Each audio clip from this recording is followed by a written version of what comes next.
ngeen fàtte.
Nah, dulu.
Après, après,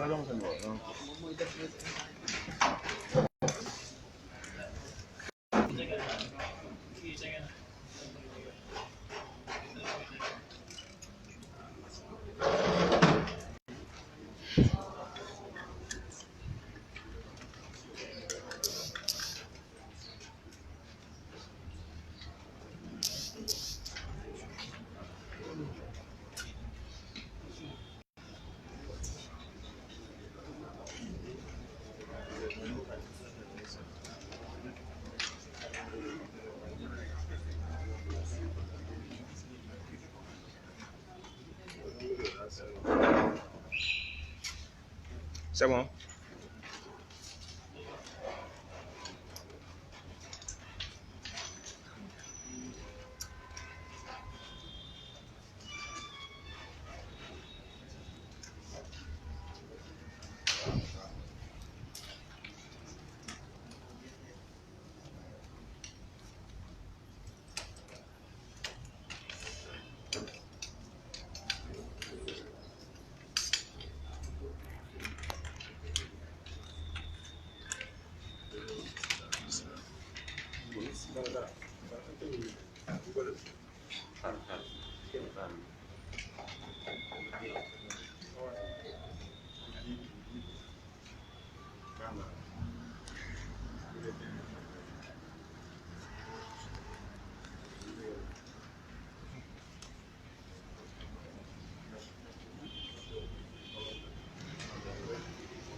asalaamaaleykum suñu mbokk journaliste yi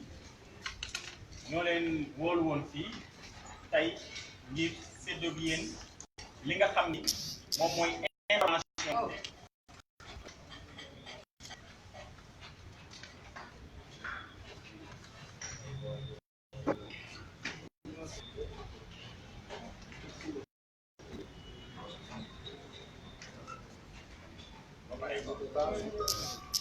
salaamaaleykum suñu mbokku journaliste yi ñoo leen wool woon tey fii séddoo gi yéen information yi nga xam ni bëgg nañu Sénégal yépp xam ko depuis que suñu camarade bi ñuy wax Guy Marius Sagna ñu ngi ko téye fële ca nga xam ni moom mooy ci Rëbës mais avant loolu defe naa ni dafa am benn fil conducteur des événements boo xam ni tey dina baax presse bi xam mbir mi fa mu doore fa mu commencé ba tey fi mu yegsee mu doon ay mbir yoo xam ni yu bëri mën nañu jàpp ni kabal la, yeneen yi ay complot la yoo xam ni ay nit ñoo ko doon jéem a teg pour rek suuxal suñu mbokk moom ñuy wax Guy Marius Sagna. ci loolu nag bañ ko jàppee gis nañu ni vraiment am na élan de solidarité bu am solo ndax mouvement société civile yi, mouvement citoyen yi, politiciens yi, citoyens simples yi, même au niveau de la diaspora ñëpp tey ñu ngi soutenir le camarade Guy Marius Sagna et FRAPP France Dégage. moo tax tey du loo xam ni dina bette ñu gis koo xam ni c'est un doyen de lutte ñu koy woowee Fodé Roland mu nekk nii toog ci suñu wet ak koo xam ni ñu ngi koy wax Diouf VIP jiite les gilets rouges yi nga xam ne ñoo nekk ci Sénégal. ma am si sama càmmooñ ki nga xam ni mooy Daouda Gueye te gérer lépp loo xam ne tey fi toll moom mooy wàllu communication ci waxtu wi ci li nga xam ni France Dégage mu ngi koy dund. man mii di Aline Badara Mboup ak suñu sœur Fatima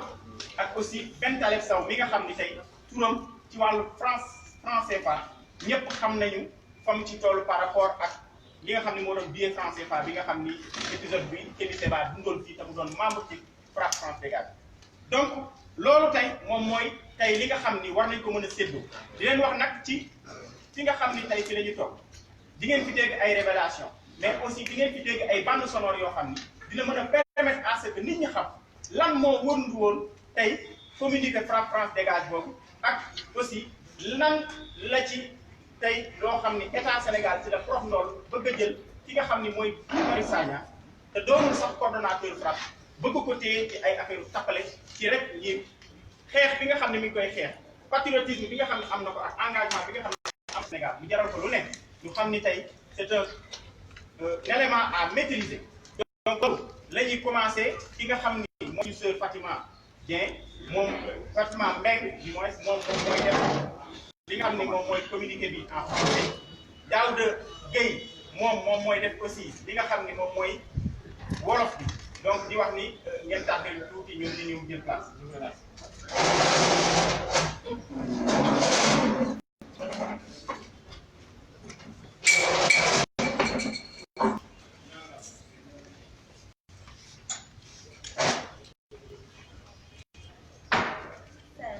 Bonjour.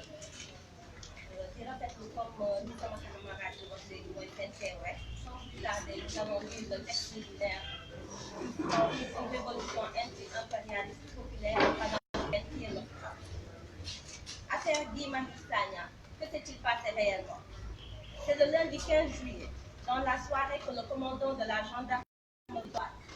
a laissé un message à Guy Marius Sagna pour l'informer que le lendemain, une convocation lui sera fait parvenir. Le lendemain, mardi 16 juillet 2019, un peu après 10 heures, que 4 éléments de la section de recherche de Colobane sont venus lui remettre la convocation dans les locaux où l'organisation du FRAPP France Dégage tient une réunion à Lyon. Il a reçu le document et leur a dit d'accord, mais ils ont ajouté vous êtes en état d'arrestation. Et la question, naturellement, quelle infraction ai-je commise? Ils lui ont demandé de se lever et de les suivre. C'est ce qu'il a aussitôt fait et ils l'ont conduit dans les locaux de la gendarmerie de Colobane. Sur place, les gendarmes enquêteurs lui signifient que c'est le procureur qui les a instruits d'aller le chercher pour lui demander de s'expliquer sur 2 posts qu'il a publiés la veille sur sa page Facebook. Guy Marius Sagna leur a répondu par la question « Quelle infraction pour laquelle je suis ainsi privé de liberté ?» Évidemment, il s'agit de la question préalable, car s'il n'y a pas d'infraction, sa présence contre sa volonté dans le locaux de la gendarmerie ne se justifie pas, du point de vue du droit. Mais aucune infraction ne lui a été notifiée. Plutôt, le gendarme enquêteur lui répétait que le procureur veut qu'il s'explique sur ces 2 postes, sur la page Facebook la veille, c'est-à-dire le lundi 15 juillet 2019 à 12h24 et 16h03. Devant l'insistance de l'agent, Guy Marius Sagna a répondu qu'il n'avait pas à s'expliquer sur des opinions qu'il a exprimées sur sa page Facebook et que s'il a violé la loi, qu'il lui notifie l'infraction. Aucune infraction ne lui a été notifiée, alors que nous pensions qu'il allait rentrer avec nous. Il lui a été notifié qu'il allait passer la nuit en détention pour être présenté le lendemain au procureur. Clairement, pour le gendarme enquêteur, comme pour nous, cela ne faisait pas sens. Comment peut-on priver quelqu'un de liberté sans aucune infraction à lui notifier? La garde à vue pour le lendemain, garder à vue pour le lendemain, le déférer au parquet pour y faire face au procureur, sans toujours lui avoir notifié une infraction. L'on comprend dès lors que le lendemain, mercredi 17 juillet 2019,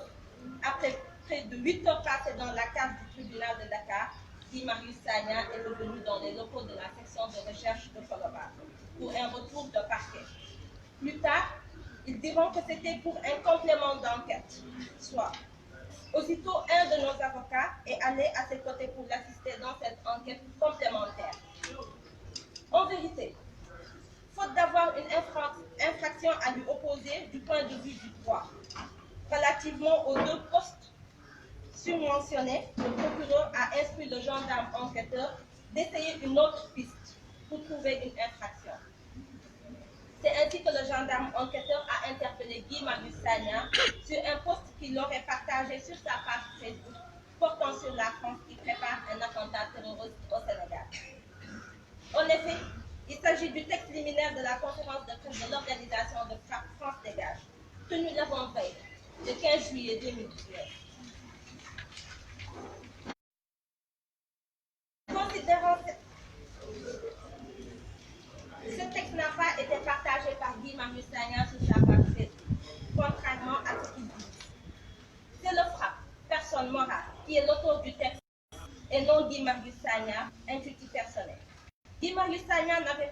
n'était pas sur le présidium lors de cette conférence de presse. Vous pouvez le vérifier sur les images relayées par les organes qui ont fait la couverture médiatique. Certes, Guy Marius Sagna est membre du FRAPP, mais il n'en est pas le coordonnateur. Aucun autre membre de l'organisation France Dégage n'a été convoqué ou interrogé sur ce texte. Encore, Guy Marius Sagna a rappelé le gendarme, enquêteur à la question préalable, quelle infraction ai-je commise? Et là, en présence de son avocat et d'une assistante, le gendarme enquêteur s'est penché en arrière en disant assorti, apologie du terrorisme par exemple. Connaissant notre camarade Guy Marius Sagna, choqué, lui a rétorqué « Mais vous êtes sérieux ?» Cette question n'a évidemment pas plu au gendarme enquêteur, mais ce dernier était encore plus agacé par la situation ubuesque dans laquelle il se trouvait, à la recherche d'une infraction contre un citoyen privé de liberté depuis plus de 48 heures. Il savait que tout ceci était une mascarade, je dis bien une mascarade, et que ce qu'on lui demandait, ce n'était pas d'enquêter, mais d'inventer une infraction. On parle d'un capitaine, de la gendarmerie, ou de même, membre d'un corps d'élite, éduqué et formé dans des valeurs, à en juger par son humanité malgré sa fermeté. Le gendarme enquêteur, reprenant son air sérieux, dira que c'était pour plaisanter. Finalement, ils n'ont toujours pas trouvé une infraction commise par Guy Marius Sagna. Il n'est pas normal que nos forces de sécurité et nos magistrats soient mis dans ces situations d'insécurité morale, déontologique, c'est cruel, mais aussi dangereux. Guy Marius Sagna passe ainsi sa deuxième nuit en détention à la section de recherche de Colobane. Il n'y a toujours pas d'infraction. Le lendemain, il est reconduit au tribunal de Dakar pour un autre face-à-face avec le procureur. Après 9 heures dans la cave du tribunal de Dakar, un autre. Ainsi, Guy Marius Sagna passe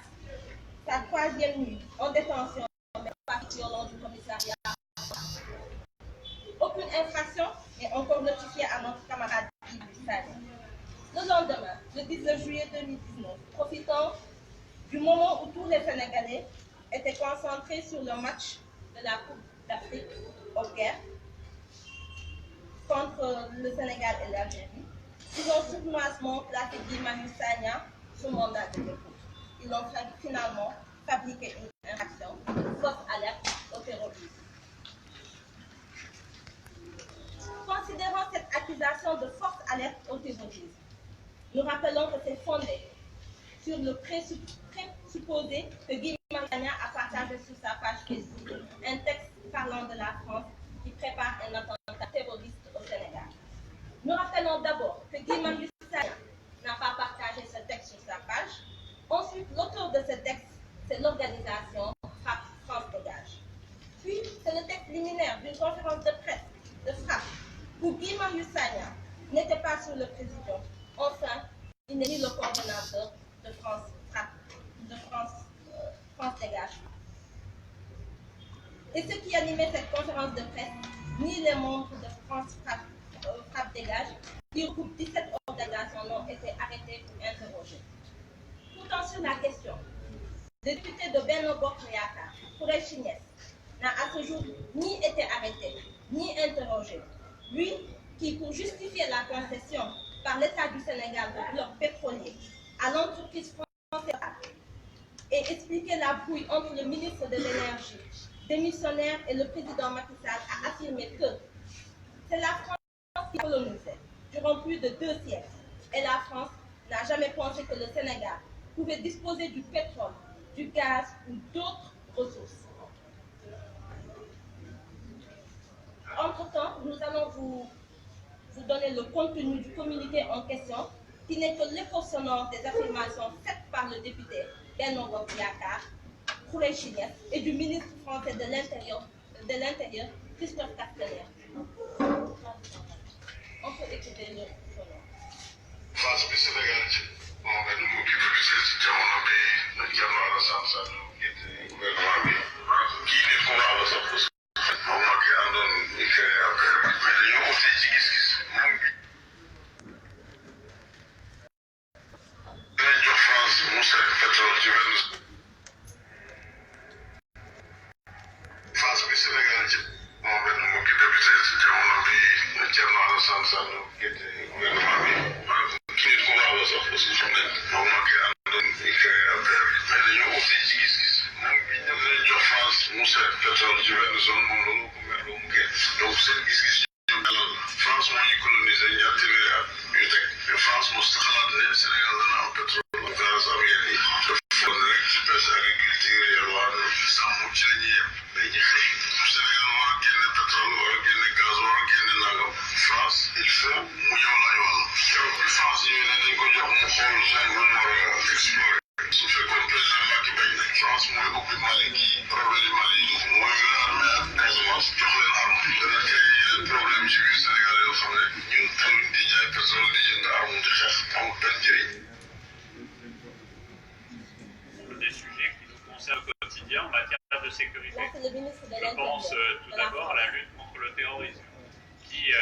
si elle n'est pas menaçante ici au Sénégal, est présente. Des sujets qui nous concernent au quotidien en matière de sécurité. Je pense tout d'abord à la lutte contre le terrorisme, qui, si elle n'est pas menaçante ici au Sénégal, est présente. Des sujets qui nous concernent au quotidien en matière de sécurité. Je pense tout d'abord à la lutte contre le terrorisme, qui,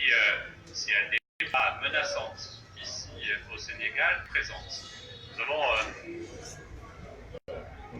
France bi Sénégal. Merci. Nous venons d'écouter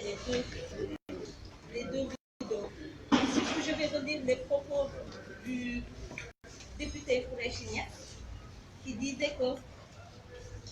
pour lui, justifier l'avance de l'État du Sénégal des blocs pétroliers à l'entreprise Total et explique la brouille entre le ministre de l'Énergie démissionnaire et le président Macky Sall, a affirmé: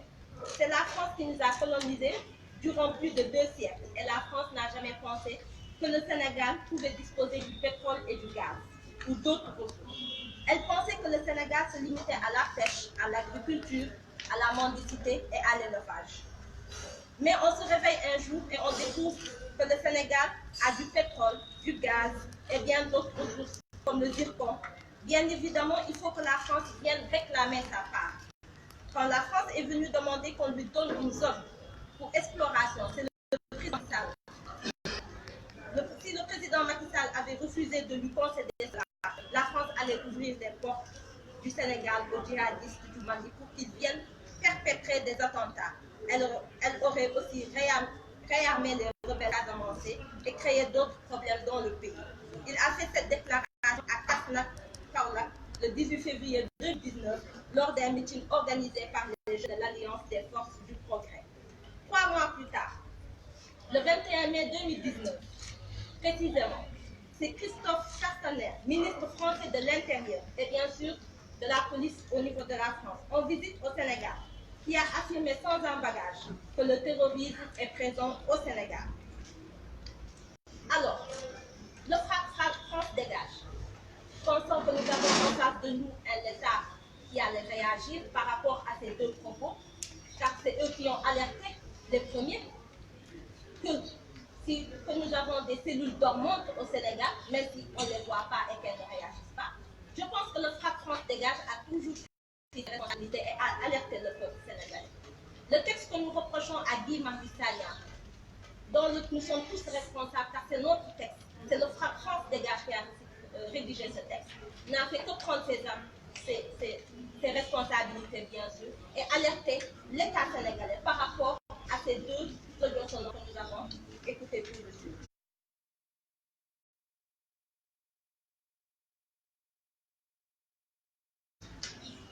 Dans cette affaire, qui est en effet un grand scandale, il ne s'agit ni plus ni moins d'une cabale montée de toutes pièces par le régime Macky Sall. Je dis bien une cabale montée par toutes pièces. Utilisant la justice et les forces de sécurité comme bras armés pour se débarrasser de Guy Marius Sagna et de l'organisation France Dégage, dont le seul tort est d'être debout contre l'impérialisme et l'oppression sous toutes leurs formes, mais aussi pour la défense de l'état de droit et de la démocratie, mais aussi des opprimés. Guy Marius Sagna dérange. Cela tombe sur le sens qu'on voit les différents fronts sur lesquels il se bat, contre les dérives de ce régime et aussi contre le néocolonialisme français au Sénégal et en Afrique. Ce qui arrive aujourd'hui avec son arrestation et sa détention arbitraire entre dans une stratégie de sournoisement élaborée depuis longtemps dans la finalité et de le museler, de le tuer. D'abord, c'est Sénégal qui a tenté de l'approcher. Il a poliment décliné. Ensuite, l'actuel directeur général du quotidien national Le Soleil s'est lâché. Il y a un fils, excusez-moi, mais il faut être honnête et reprendre actuellement le message qu'il lui a envoyé. S'il y a un seul but que contre le Sénégal, il s'appelle Guy Marius Sagna. Vous êtes une sous-merde. Dieu fasse que vous creviez dans le feu de l'enfer. Ce sont les paroles de Yacoub, l'actuel directeur général. De grands hommes, il en existe sur ce continent. Nombreux parmi nous sont ceux qui pensent que s'ils avaient été protégés, soutenus par le peuple sénégalais, par la jeunesse en particulier, contre le système et ses représentants, ils l'auraient vécu. Et l'Afrique ne se trouverait pas aujourd'hui dans l'état où elle est. Guy Marius Sagna n'est aucun de ces grands fils de l'Afrique, mais il marche indéniablement sur leurs pas. Nous aurions aimé être contemporains à ces hommes, pour être debout avec eux, pour lutter afin qu'ils ne soient pas assassinés, emprisonnés ou exilés. Alors, protégeons le soldat Guy Marius Sagna, protégeons la liberté et l'état de droit. des organisations de défense des droits de l'homme et de la sécurité, ainsi que des milliers de concitoyens ont déjà élevé la voix pour dénoncer cette arbitraire. Au sortir de ce face-à-face avec la presse, nous allons ensemble mettre en place un front commun pour la libération de Guy Marius Sagna, fait à Dakar le 21 juillet 2019. Juste pour dire que Guy Marius Sagna, quand il a été arrêté, il était bien portant. Et nous espérons qu'il continuera à avoir une bonne santé. Et tout ce qui lui arrivera au sein de la prison, ils seront tenus pour responsables.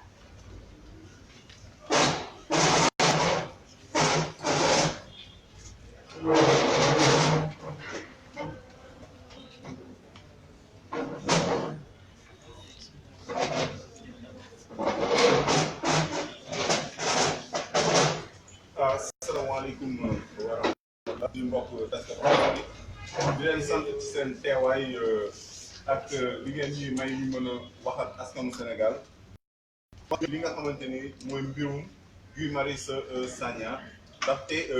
may fàttali talaata bii ñu génn ci la ko yoon teg loxo boobu ba léegi def na ñeenti fan yu nekk ci càmmar gi maanaam enquête bi ba ca mujjantal nga àjjuma bés bii Sénégal di jàmmarloo ak Algérie fële ca Coupe d'Afrique bi ci lañ ko jël dénk ko fële ñu naan mandat de dépôt fële ca Rebeuss ñuy wax ni li tax ñu woote ndaje bi mooy ñëw ak askanu Sénégal ak ñooñ bitim réew ci li nga xamante ni moom moo xew li ko dalee te bañ koy fekk fële di jëppal di dañuy daje ñun bi fa amal suñu ay ndaje ba càmmar gi yëpp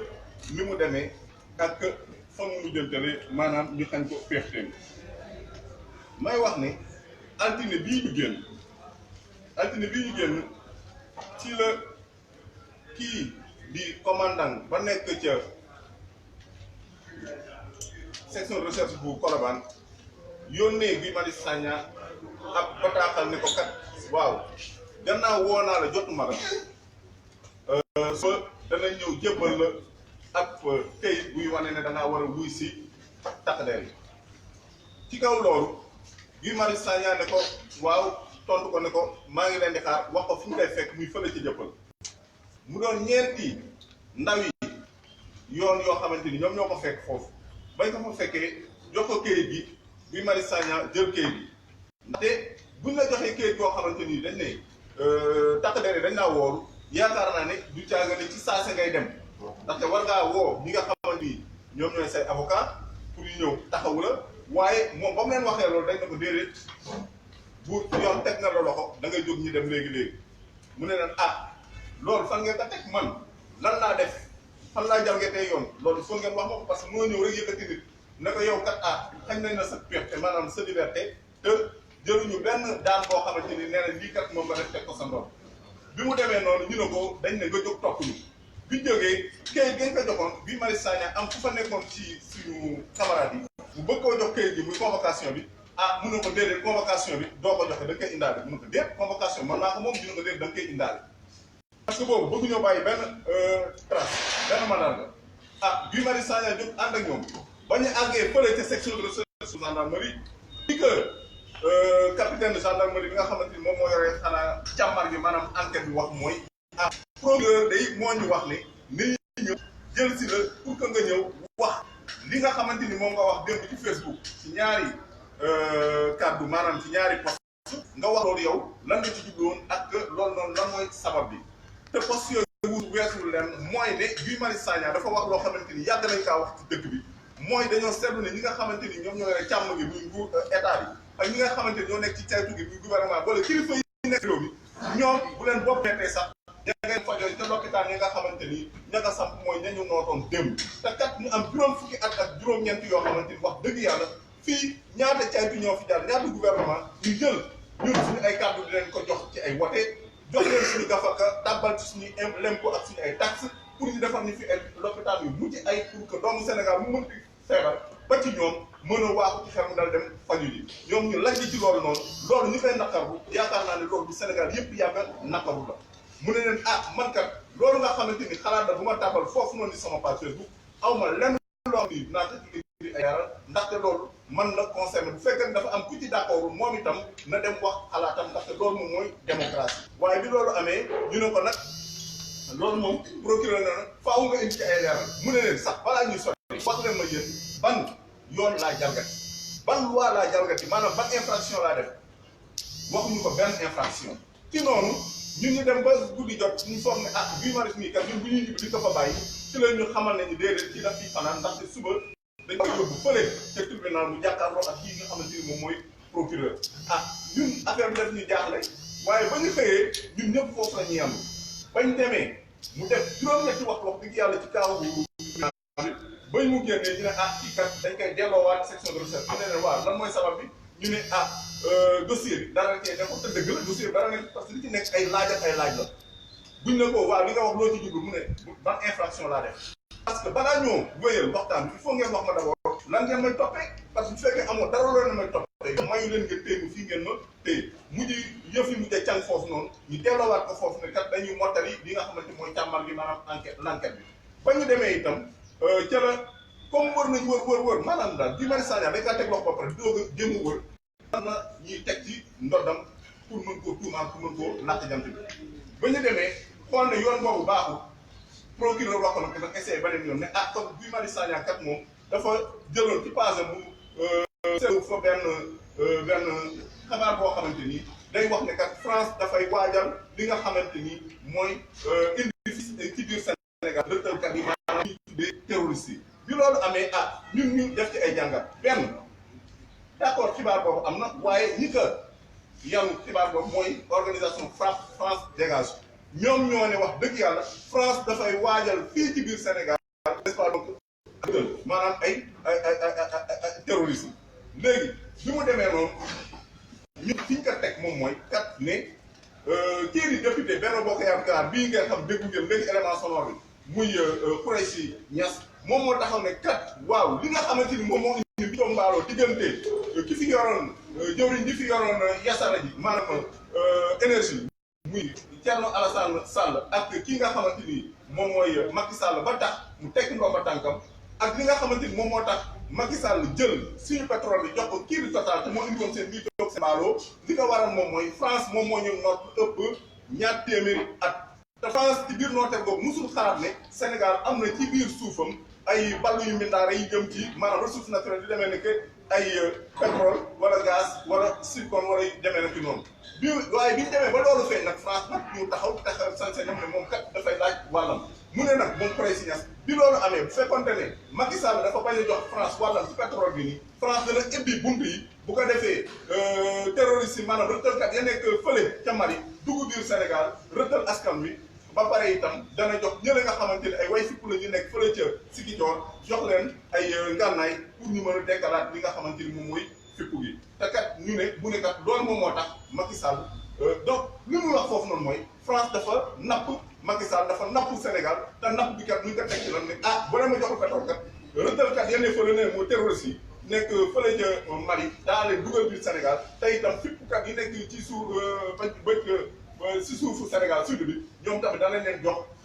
ay ngànnaay yu gën a wëyal gën a biral fipp gi loolu la wax ba nga waxee ñun frappe France dégage nga xam ay anti impérialiste lañ maanaam dañuy bañ nooteel dañuy xeex bépp xeetu nooteel parce que jàpp nañ ne Sénégal ba léegi amagul ak jonnam maanaam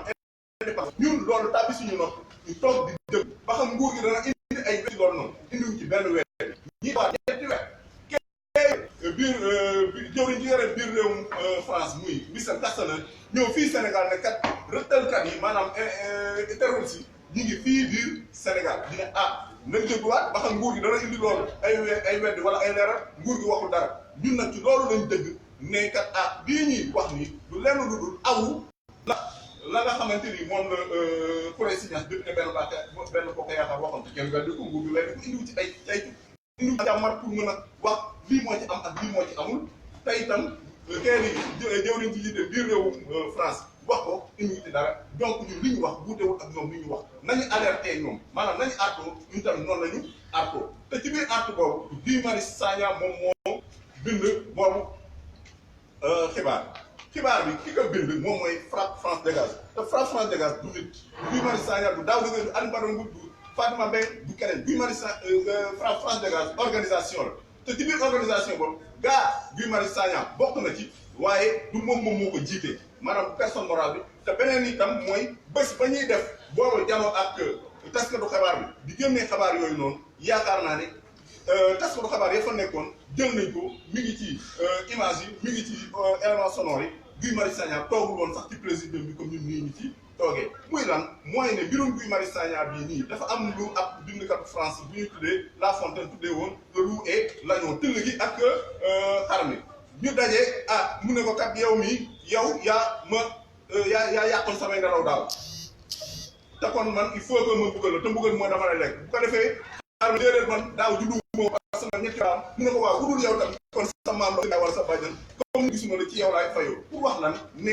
ay doole moom moo nekk ci mbir mi ak bëgg a sant ko waxante ni daf leen ni tere li mu leen tere nelaw nekkul dara lu dul xeex bi muy xeex te Guy Marius Sagna gis ngeen ko fu nekk mi ngi fay xeex te xeex yi muy xeex yëpp jëmmam moom moo tax xeex yi muy xeex ànd ko ñun camarade Frapp France Dégage mooy xeex nooteel xeex itam bépp xeex nooteel muy nooteel bi nga xamante ni ak nasaraan si dañu ko nootoon ak nooteel bi nga xam ne ñi nga xamante ni ñun ñoo leen dooleel jox leen suñu kàddu jox leen suñu alal ñu jiite réew mi nekk ci càmm bi nekk ci ceetu bi dañ koy noot askan bi ba nga xamante ni ñoom bu ñu feebaree jël suñu alal suñu ay taxe ak suñu ay dem bu dem faju bi te ñun bu ñu feebaree ci l'hôpital yi la ñuy dem te l'hôpital yooyu noonu mujjul ay tax ba ñoom seen xel dalu ci moom moo tax ñoom ñun ñi nga xamante ne amuñu pexe ñun ñooy dem ci l'hôpital yooyu noonu donc loolu moom Guy Marius Sagna di leen déranger parce que dafay wax li nga xamante ni bëgguñu mu yee askan wi bëgguñu itam mu wéyal xeex boobu ndaxte kat ñoom dafa nekk benn bourgeoisie boo xamante ni ñoom ci seen biir ñooy ragalante ay ginnaaw ñoom seen biir ñoom ñooy lijjantante bu ko defee askan bi ñu bàyyi ko mu tus kare loolu nag moom moo tax muy déranger ci kaw loolu Guy Marius Sagna tontuwaat l'enquête càmbarkat bi maanaam gendarme enquêteur bi ne ko man dama bëgg ba léegi ngeen wax ma man ban njombe laa def lan ngeen may toppee ba léegi am li nga toppee ci kaw loolu le gendarme enquêteur bi jékki-jékki ree ba mu yàgg na ko nii yow da ngay kañ ak rëttal bi maanaam da ngay def apologie du terrorisme da ngay kañ rëttal bi Guy Marius Sagna na ko waaye yow nit nga loolu nag neexul gendarme enquêteur parce que ka def moom mooy assistant mi ngi woon toog après ci la wax Guy Marius Sagna ne ko nii ba ma jaree liggéey ba ne kenn musuma laaj boobu naan ma ndax vous êtes sérieux yaa ngi dégg Guy Marius Sagna suñu avocat ñu tàmpere mu ne ko waa kon baal ma après ci la jëlaat nag xanaa melaat mi meloon ne man sax ay kaf laa ci jublu woon waaye li gënoon a tàng xolu gendarme yi moom mooy liñ leen def loo maanaam joxuñu leen pour ñu càmmar maanaam ñu enquête dañ leen jox pour que ñoom ñu fent n'est-ce pas donc ñu sos loo xamante ni koy teg ko ci kaw ndodd Guy Marius Sagna ci kaw noonu yaakaar naa ci ëllëg sa ci lañ koy jël yóbbuwaat ko biñ ko yóbboo mu yemook mu toogaat juróom-ñeenti waxtu ci kaw tribunal bi di xaar procureur mujjul gis procureur ngoon jot ñu ne ñu deewaat nañ ko retour de parquet waaye bii yoon bu nelawee bi fa la ne ci section de recherche bu gendarmerie waaye commissariat central lay nelawee ñu dem fa mayuñ ñu sax ñu gis ko mayuñ ñu sax ñu gis Guy Marius Sagna ci noonu ci ëllëg sa bi nga xamante ne askanu Sénégal yëpp ba ci ñun nii li nekkoon suñu xel mooy jéem a xool naka la ñuy defee ay ñaan te itam di ñaan suñu équipe bii di Sénégal gagné ci final bii nii ci la ñu def seen yëfu sa yooyu noonu seen yëfu tappale yooyu seen mësu wëyu yooyu noonu maanaam bi ba nit ñi li nga xamante ni moom mooy jongante bi amoon diggante Sénégal ak leen ba seen xel def ci la ne ñu jël ko placé ko ci li ñuy wax mandat de dépôt ba pare nag sos aw lay ne kat kii kat li nga xamante ni moom lañ koy toppee mooy dafa artu askan wi ne kat rëttalkat yi France da leen waaj a bëggal fii ci Sénégal te loolu noonu artu la boo xam ne tegawul fenn muy li ñuy tuddee fausse alerte au terrorisme waaye nañ wax ci loolu noonu li ma ci wax sànq mooy bu fekkente ne wax dëgg yàlla dañoo bëgg a wóolu ne kat kii liñ ko tegee loxo mooy dafa artu nit ñi artu bu tegul dara ne kat rëttalkat yi dugg nañ fii ci réewum Sénégal nañu woo Benno Bokk Yaakaar boobu di Khoureychi Niass nañu woo ministre Castaner bi nga xamante ni lu mel noonu la wax te itam bu fekkente ne sax dañuy woo comme ni ma ko waxee sax nañu woo waa Frapp France Dégage yëpp ndaxte kat bii wane ne lii singili la gu ñu singili Guy Marius Sagna mooy Guy Marius Sagna bindul texte Guy Marius Sagna def conférence de presse Guy Marius Sagna ba ñu def conférence de presse toogul woon ci table Guy Marius Sagna partagé wul texte bi ci page am ñu jël nag ne ah kii kat comme ñun il faut ñu wut loo xamante ni dañ ko teg ci ndoddam pour mën a ñoŋal li nga xamante ni moom lañ bëgg ci moom maanaam xañ ko perteem ba nga xamante ni ni ñu laqalee te laqal bi du lenn lu dul ñun complot bi ñuy def mën a lekk àllu askan wi moom day taxaw ak taxawaay boo xamante ni temb ne loolu du fi am ñuy laq ko jant bi donc lii di ay kesew lii di ay tappale lii di ak njombe lii di ñu tuddee banditisme d'état ak banditisme judiciaire ki nga xamante ni muy procureur moom mooy maître de ba pare jël suñu force de sécurité ak suñu justice bi def ko li nga xamante ni moom mooy bras armé te loolu di lu ñuy ñaawlu parce que loolu li muy indi cim réew moom mooy kenn dootul nekk ci xel mu dal ndaxte kat tey Guy Marius Sagna la waaye yëf yi jégg na si Guy Marius Sagna parce que amaana suba mën nañ jël si Daouda Gueye suba mën nañ jël si benn journaliste parce que dafa wax lii waaye loo xamante nii demul ci seen njëriñ bu ko defee amul dara ñu koy toppee ñu denc ko ci barab ba dem di sos ba am loo xamante ni dañ ko teg ci ndoddam bu ko defee nag dem ci média d'état yi di communiquer bu ko defee ñu làq ko jant bi moo tax lii dafa nekk loo xamante ni askan bi yëpp ñoom ñoo ci war a jóg taxaw ndaxte kat ñun ñi nga xamante ne dañu doon ay mëréew maanaam citoyen li ñuy jox ñu mën a nekk ay mëréew bañ a nekk buum jaamu kenn mu takk buum suñu kii mooy kat suñu sañ-sañ te sañ-sañ boobu noonu sàtt nday réew moom moo ñu ko may te lépp loo xam dañ koy àtte doomu aadama ñi nga xañ perteem wala ñi koy jox perteem dafa war a aju ci li nga xamante ni moom mooy yoon li nga xam moom lañ tëral muy droit waaye warul tege ci bëgg-bëggu nit warul tege tamit ci li nga xamante ni moom mooy politique loolu nañ ne moo tax ñun waa France Dégage ñuy wax ne Guy Marius Sagna ñoom yàgg nañ koo tëw yàgg nañ kaa taru xam nga ñoom seeni ay pexe mooy lan bu ñu amee koo xamante ni dafa jóg di xeexal askan bi li ñu njëkk a génne mooy carotte bi ne ko yéeyal ko noppi mooy dañ koy jéem a ger wala ñu jéem a koo salteel Serigne Mbacké Ndiaye ma toog ak sama camarade Guy Marius Sagna moom moo ko envoyé message booba waa RFM ñoom ñoo defoon seen émission boobu magazine boobu ñu tuddee tranche de vie fii sax lañ ko defee fekk waa Aar Lu Bokk doon def seen benn conférence de presse fekk la toog ak ndaw si journaliste bi def ak moom entretien boobu noonu ba mu defee entretien ba élément bi jàll mu envoyé ko message ne ko maa ngi leen nuyu yow Guy Marius Sagna man kat bi ma déggoo li nga xamante ni moom nga wax ci sa jaar-jaar ak sa doom bi ak sa soxna si ci RFM man sama yaram dafa daw moo tax man kat damaa bëggoon a gisee ak yow ndax man ak yow ñu mën a weccoo ay xalaat suñuy jaar bi ma ko wanee ma ne ko yii sa waay nee ko rek amuñu jot mu ne ko ah maa ngi lay sant di la gërëm waaye fi mu ne nii kat xeex yi ñu nekk dafa bari ba nga xamante ni amuñu jot amaana mën nañoo daje man ak yow ci xeex yooyu noonu bu ko defee ñu waxtaan mu ne ko waaw maa ngi lay Serigne Mbacké Ndiaye tontuwaat ko ne ko waaw maa ngi lay sant ci ni nga ma accueillir waaye nag damay insister bu ma sañoon daal jotaay woon man ak yow dina am ñu jàntal ko parce que xam na luwaay bi xam nañ seen ay méthode li mu bëggoon boobu mooy ñëw toog ak Guy Marius Sagna ñu photo leen génn na kat Guy Marius Sagna dafa waxtaan ak ñi nga xamante ni ñoom dañoo takk ba pare Guy Marius Sagna bokkut ak ñeneen ñi doon jàpp de dafa set wecc amul lenn ko askan bi ak te musul taxaw tàllal loo xam ne askan bi dénk la lii askan bi musu koo dénk dara déedéet moom kay moom moo jël ci dooleem ci jotam moom mu jël sacrifier famille am di xeexal askan bi te loolu am kenn ci indi koo xamante ni am naa tàmbe donc ci kaw loolu bi nga xamante ni def na ñaari poste yooyu nga xamante ni ci la doon njëkk a càmbar maanaam l'enquête kër yi Yakham Mbaye envoyé ko te ñoom ñaar bokk nekkuñ sax ay xarit ci Facebook waaye mu lijjanti ba envoyé ko message inbox fee ci messenger ne ko bu fekkente ni am na doomu koo xamante ni doomu yoon maanaam xaj la ci réew mi du kenn kuddul Guy Marius Sagna ne ko nag yow ay neefere sax ñoom ñoo la gën tey itam man li ma lay ñaanal mooy nga dee lakk ci safara bi ma ko camarade bu wanee ñun yooyu yàgg nañ koo jot ay yooyu dañu minimiser parce que dañ naan parce que ñun xeex bi ñuy xeex daf leen di laal daf leen di metti moom moo tax ñuy yéene parce que sa jëmmiñ de nàcc doo wax jàmm doo wax lu neex waaye nag bu ñu defee ñu entre affaire yooyu yëpp lañ xam ne kat bii kat dafa nekkoon loo xamante ni tëru la wax tëru maanaam yàgg a waajal la muy kabal pour ren rek jéem a nan nañ koy tegee loxo ba am teg ci ndodam salteel ko ba nga xamante ni bu jógatee di xeexal askan bi duñu ko gëm waaye loolu yaakaar naa ne mën nañ ko def ñeneen mu wéy mais Guy Marius Sagna teg moom ci lépp loo xamante ni dafa tilimal nit donc yooyu yëpp buñ ko boolee moom moo tax ñu ne kat Guy Marius Sagna bi ñun day ñi ànd ak moom xam ko bu baax a baax te sax ñu indi ko si muy askan bi kat moom dafa taxaw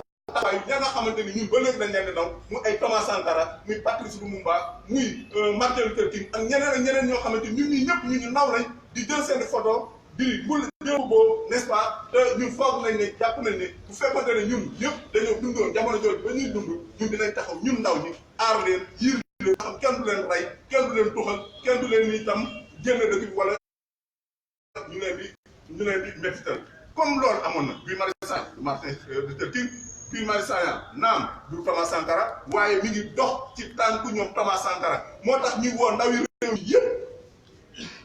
réew mi yëpp pour que ñoom ñi nga xamante ni dañuy mbubboo see ànd ak ñoom ñi nga xamante ni dañuy bëggee Thomas Sankara ñoom ñëpp ñu ñëw taxaw sàmm Guy Marius Sagna aar ko ndaxte sàmm Guy Marius Sagna mooy sàmm téexte maanaam liberté mooy sàmm démocratie mooy sàmm tamit état de droit moom mooy sàmm tamit néew doole yi nga xam ne ñu am doole ci réew mi te ñu néew doole ñoo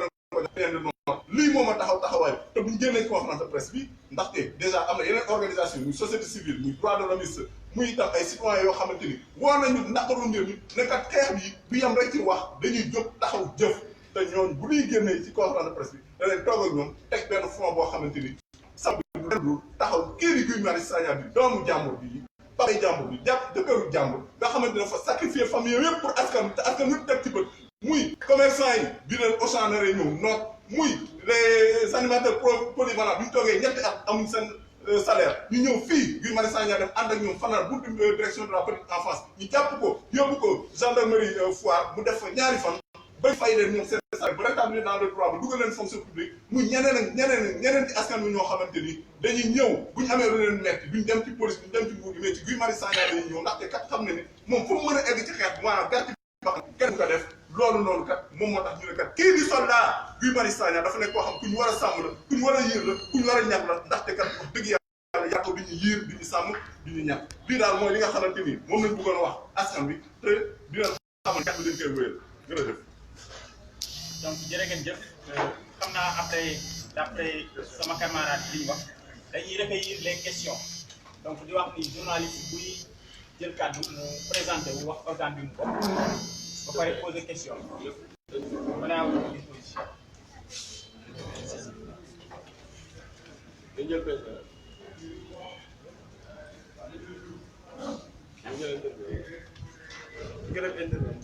Interview ah. Non. Bon, mën ngeen poser Question. Question yi lañu jarul ko. On prend les questions parce qu'on fait pas, on ne donne pas d'IGV. On n'aime pas d'idée, on prend les questions.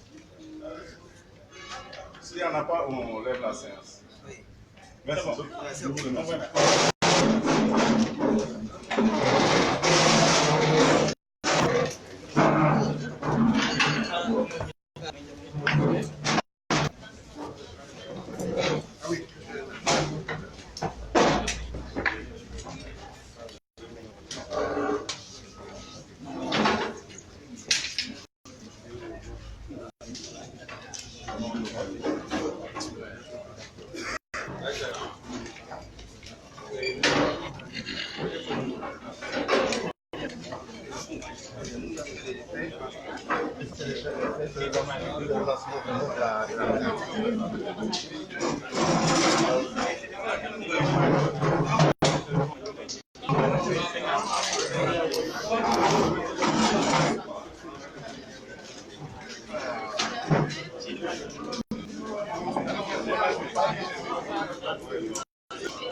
ku ñu soxla na ñëw woo émission.